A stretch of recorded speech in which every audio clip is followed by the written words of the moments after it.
starts right now.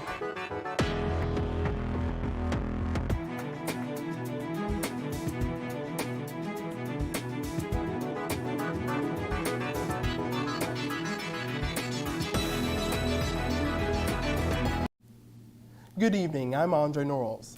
And I'm Olivia Roman. Welcome to Newswatch, your source for news impacting southeastern Ohio. The West Virginia city of Vienna has $100,000 available to qualifying residents for home rehabilitation. Mayor Randy Rapp tells the Parkersburg News and Sentinel that the money includes some carryover surpluses from previous years and needs to be spent quickly. Allowable uses include improvements to heating and air conditioning, roofs, gutters, and downspouts, or the installation of energy-efficient doors, windows, and hot water tanks. The maximum grant to a single-family house is $10,000. Grants are for low-income residents only. The application for these grants are available from the city. For more information on the grants, call 304-2955070. Again, that's 304-2955070. Authorities say a woman who was hospitalized after a house fire killed a child last week has also died of her injuries. South Zanesville fire crews dispatched to the Springfield Township home at about 9:30 a.m. Thursday and found the structure engulfed in flames. Fire Chief Russell Taylor said firefighters found the woman collapsed in the doorway. The child was later found dead inside. The Ohio State University's Wexner Medical Center said Friday afternoon the woman had died, Taylor said. He said the names of the victims could not be released yet. The Ohio State Fire Marshal's office is investigating the cause of the blaze.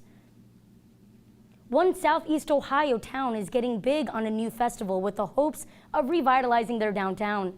Newswatch reporter Nick Veland has more.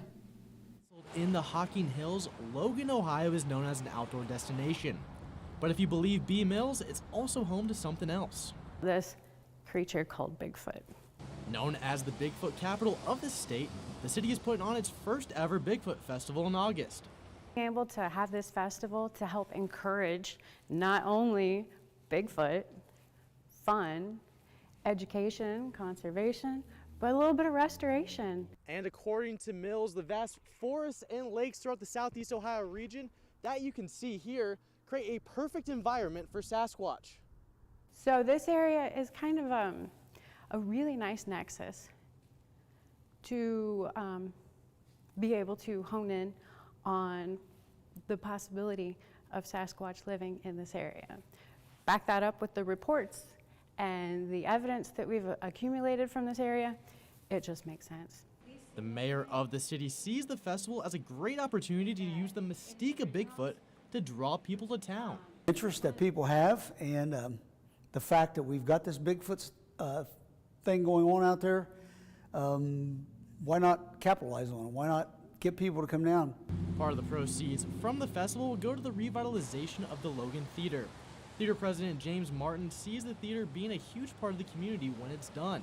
Something like this that wasn't pulled down, and there was an opportunity to revitalize it, get it back in, be at the heart of the community, and actually make it better than it ever was. To me, it was just something that I really, really wanted to do, and I thought I could give back to Logan. For Newswatch, I'm Nick Veland in Logan. For more information on the festival, you can find their Facebook page named Hocking Hills Bigfoot Festival or at the link below. Russian invasion on the Ukraine border continues to grow escalating fear. And America has reached a new milestone in COVID vaccinations. These stories and more when Newswatch returns. Nova goes where few dare. Just imagine the size of the bum that this dropped out of. Finding facts in feces, data in dung. That's taking a poo. From blue whales. I was in a floating pile of whale poop. To preventing poaching and poo cubes. How would a square come out of a round hole? A rare science adventure. This is where the science happens. Secrets in the Scat on Nova.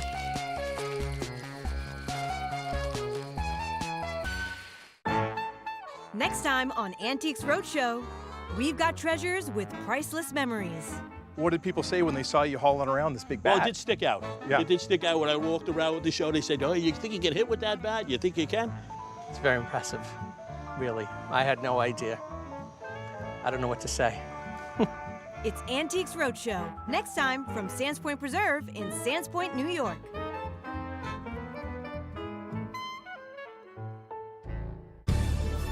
Evolution left these birds flightless, but that doesn't mean they can't fly. For the first time, meet all 18 species, every member of this remarkable family. From unique forest penguins to penguins that have embraced the modern world, they'll do whatever it takes to adapt and thrive.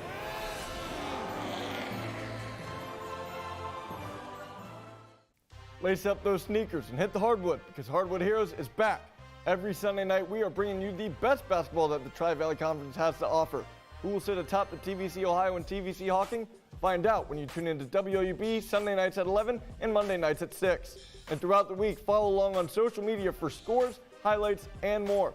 We're excited to see you back on the courts, and as always, we're reminding you to be heroic.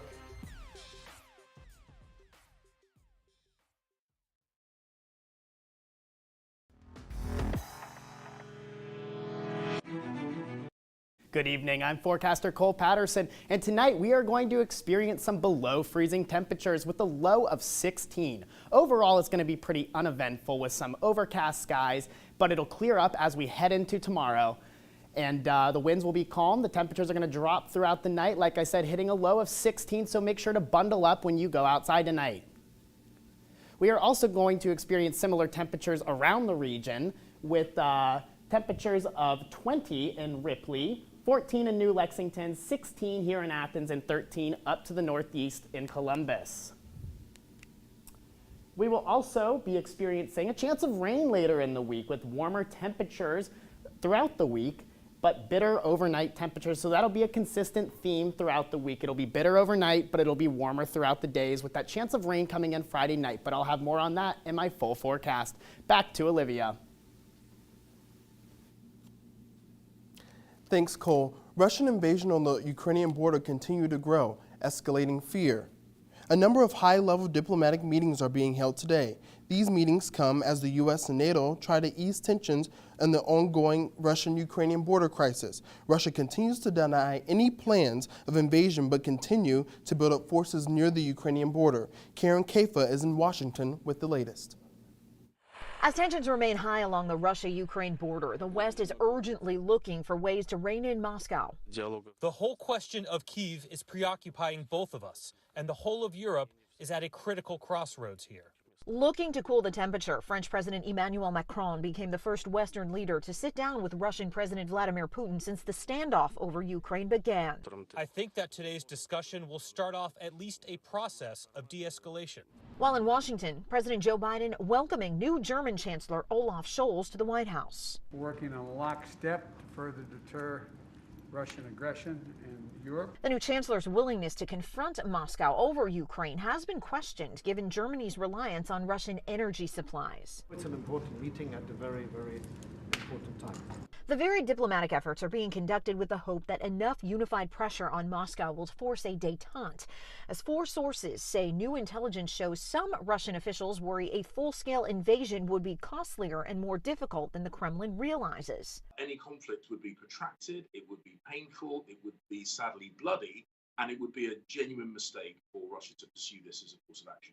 But satellite images provided to CNN show Russia isn't backing down, instead building up more advanced deployments near Ukraine's border in Belarus and Crimea, and setting up infrastructure, suggesting Russia may be preparing for a longer-term conflict. In Washington, I'm Karen Kafa. In a press conference, the European Union Foreign Affairs chief warned of how dangerous the situation is. He says that we are living through the most dangerous moment in Europe since the end of the Cold War. The U.S. and NATO are still hoping for a diplomatic solution to the crisis.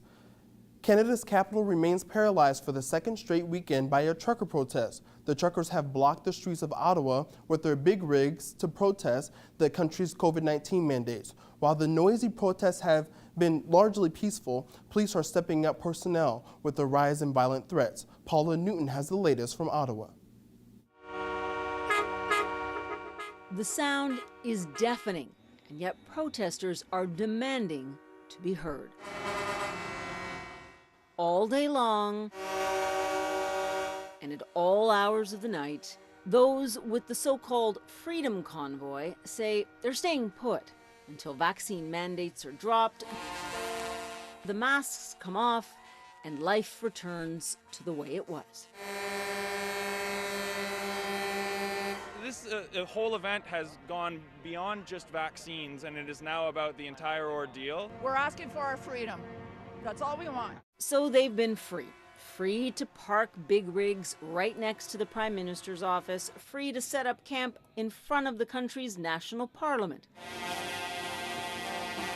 As angry and frustrated as these protesters are, residents say they feel like hostages and they want police to do more. I understand the police force does not want to directly intervene for fear of violence, but it feels like we've been left alone a little bit. So desperate was this woman, she appealed directly to the protesters. Downtown residents, children, elderly are suffering. They heard her, but they're not listening. It seems to anyone. This has been nothing but like disruptive. Like they're claiming their freedom. Well, I can't even hear anything. Can't even hear myself. Ottawa police say they have learned much in the past week, especially after reports of assaults, intimidation, and allegations of hate speech and symbols. Our goal is to end the demonstration. To try and do that, they have called in more reinforcements, moving to what they call a surge and contain strategy. But the police chief warns, this remains, as it was from the beginning, an increasingly volatile and increasingly dangerous demonstration. And it is spreading like a contagion itself right across the country. A handful of protests now, including a border blockade between Alberta and Montana. And now Canada's largest city, Toronto, closing a large section in front of the provincial legislature this weekend as truckers descend. And more worrying, closing off the adjacent Hospital Row, where exhausted healthcare workers carry on battling COVID.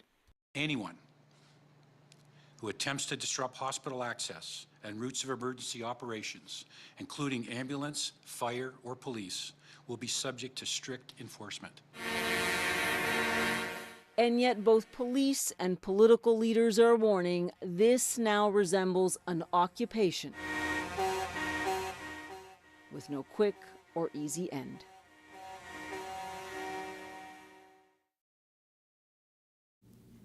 Canadian authorities point out that their records show that 90% of truckers are vaccinated north of the border, while organizers of the Freedom Convoy say 50,000 trucks are involved, although police estimate it could be as little as 5,000. The CDC is reporting that 212 million Americans are now fully vaccinated against COVID-19. That amounts to 64% of Americans as of Sunday. More than 89 million Americans have been boosted, which amounts to 27% of the total U.S. population. Only one state has less than half of their residents vaccinated, now that's Alabama. About 1 in 5 eligible Americans above the age of 5 have not received any dose of the COVID-19 vaccine. The Ohio Department of Health reports 2,170 new coronavirus cases. This is the smallest daily total since summer 2021. State data also shows a steady decline in COVID-19 hospitalizations across Ohio. Over the weekend, 18 people were stranded on a piece of ice in Lake Erie. That story's still ahead. We're going to see relatively warmer temperatures throughout the week, but rain returns Friday evening. I'll have more about that in my full forecast ahead, but for now, here's stocks of local interest.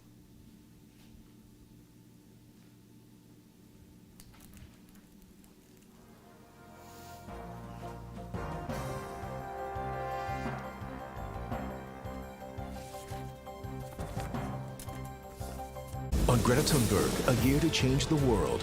From the Arctic Circle to Poland to the Swiss Alps, Greta journeys to raise climate change awareness. You would risk seeing more rockfall as well. When we have snowmelt, that can lead to rockfall. And inspire others to step up. World leaders are behaving like children, so it falls on us to be the adults in the room. Greta Thunberg, a year to change the world. On American Experience. Jeans are the quintessential American garment. They are universal and individual at the same time. But it's always the same story. It's about the cowboys in the West. It's about Levi Strauss and the gold rush. And yet so much of the story we tell about jeans is a myth. Riveted, the history of jeans on American Experience.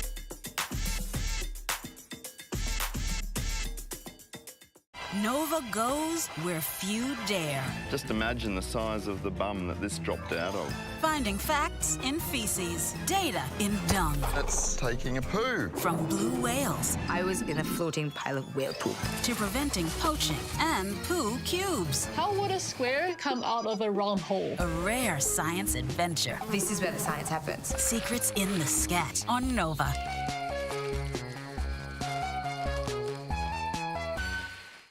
Lace up those sneakers and hit the hardwood, because Hardwood Heroes is back. Every Sunday night, we are bringing you the best basketball that the Tri-Valley Conference has to offer. Who will sit atop the TVC Ohio and TVC Hawking? Find out when you tune into WOUB Sunday nights at 11 and Monday nights at 6. And throughout the week, follow along on social media for scores, highlights, and more. We're excited to see you back on the courts, and as always, we're reminding you to be heroic.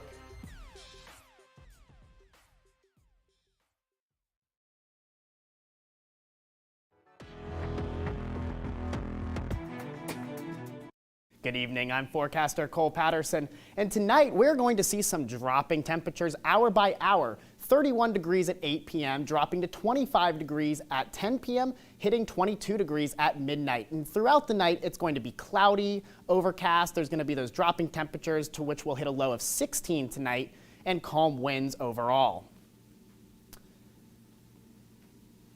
Also throughout the region, we're going to have similar temperatures with those we're going to have a low of 16, as I mentioned earlier, with those overcast skies, those dropping temperatures, and those calm winds.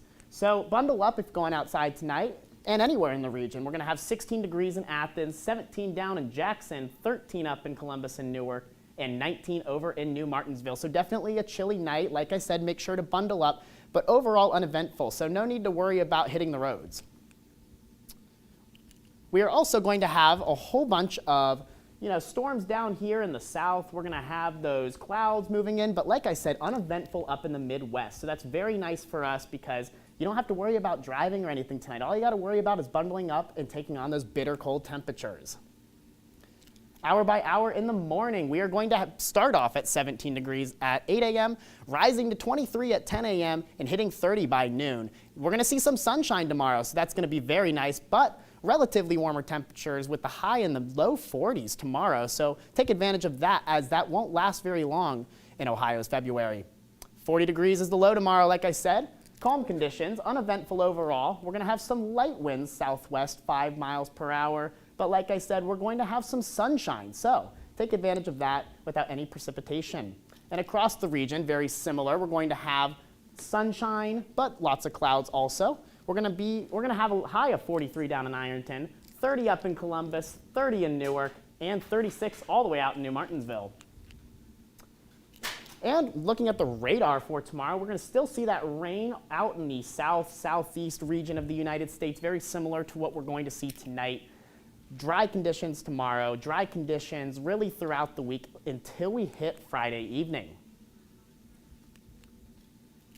We are also going to experience lots of different warm temperatures throughout the multiple days this week. Wednesday's 49, so that is going to be very warm outside for this time of year. Thursday is going to be a high of 40, Friday's a high of 48, and that chance of rain will come Friday night. Right now it's sitting at a 40% chance of rain, but it will not come in until later in the evening. Saturday's a high of 42, with Sunday dropping down to 32, Monday hitting 36, and those lows overnight are going to be bitter temperatures below freezing every day. Although the weather this week has been relatively uneventful, it has not been this past week with an ice storm that stretched across America. Let's take a look at how that impacted Lake Erie. A Coast Guard station, Marblehead Airboat, an Air Station Detroit helicopter, and a Good Samaritan all rescued a group of stranded snowmobilers on Sunday.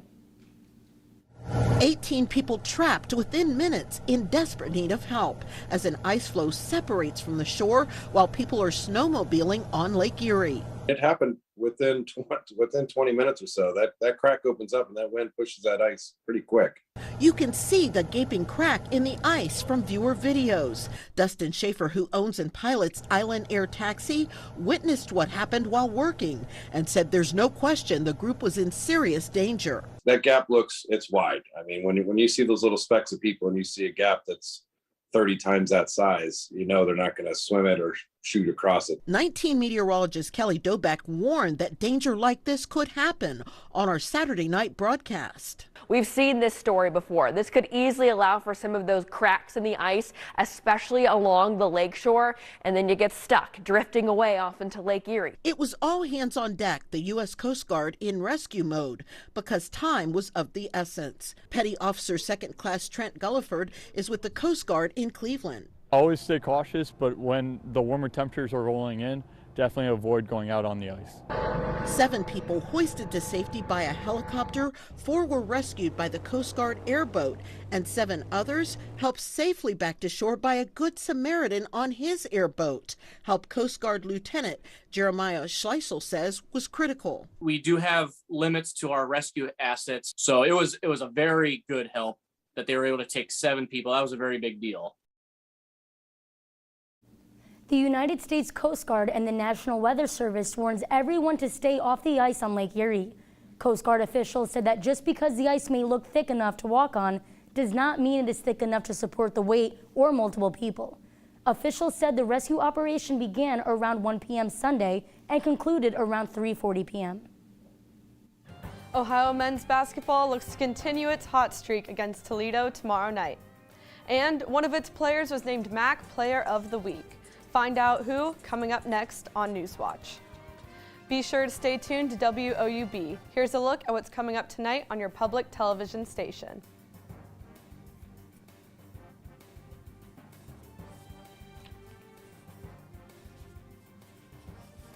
American Masters celebrates the life and legacy of singer Marian Anderson. Her career was propelled by talent, but limited by discrimination. She didn't have to say, no, this is not right. Her voice said that. See how her voice changed the world. Discover Marian Anderson on American Masters.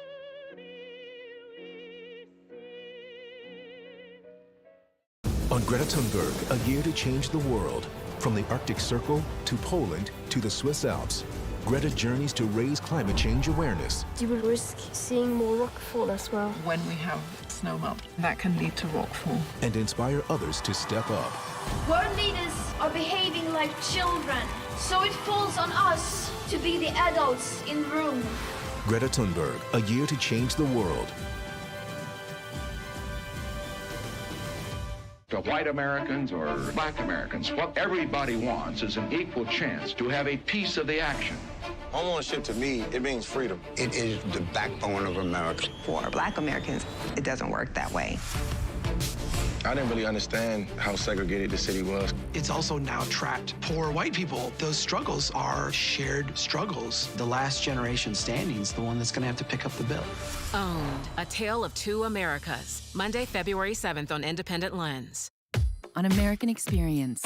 Jeans are the quintessential American garment. They are universal and individual at the same time. But it's always the same story. It's about the cowboys in the West. It's about Levi Strauss and the gold rush. And yet so much of the story we tell about jeans is a myth. Riveted, the history of jeans on American Experience.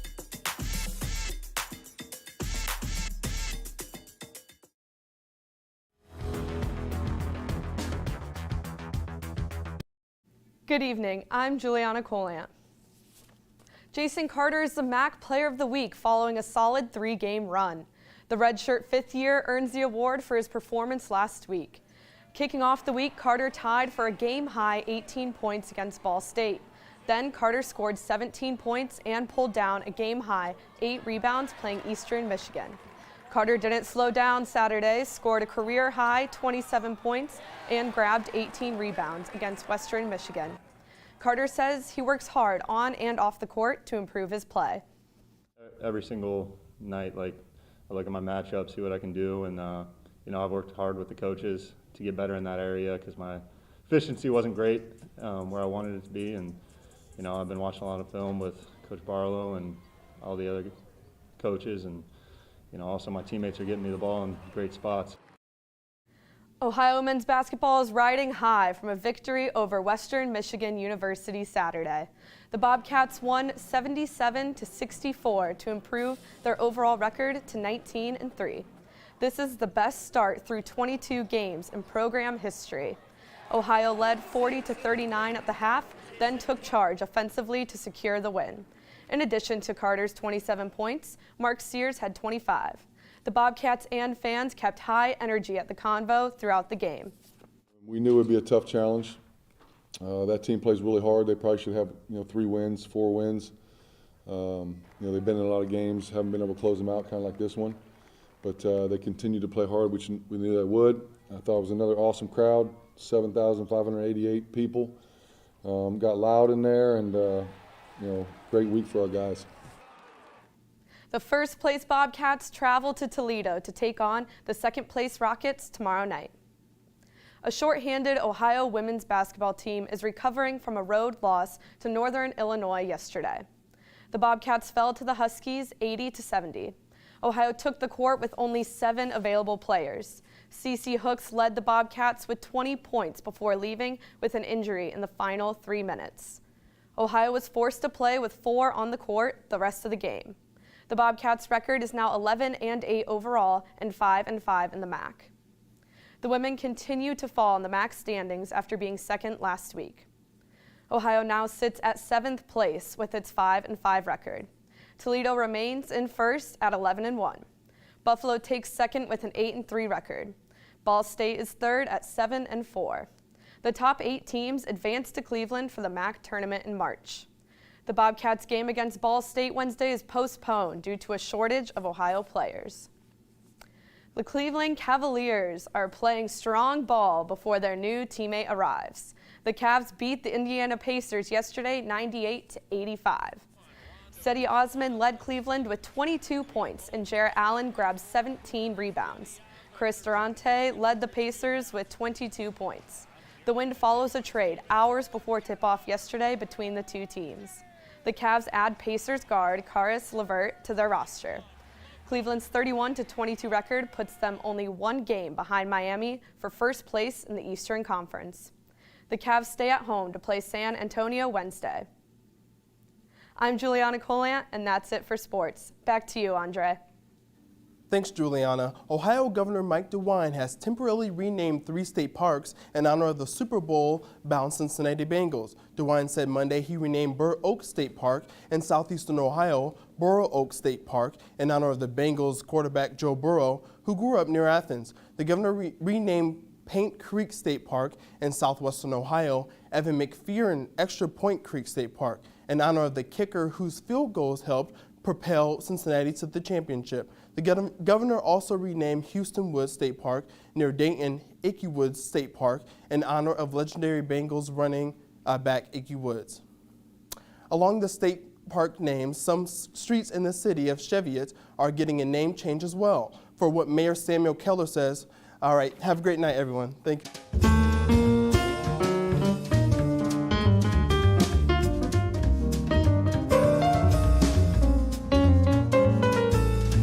Support comes from Hocking Valley Bank, offering mortgage loans or refinancing on an existing home, making it easy for dreams to become a reality. Hocking Valley Bank, we know loans.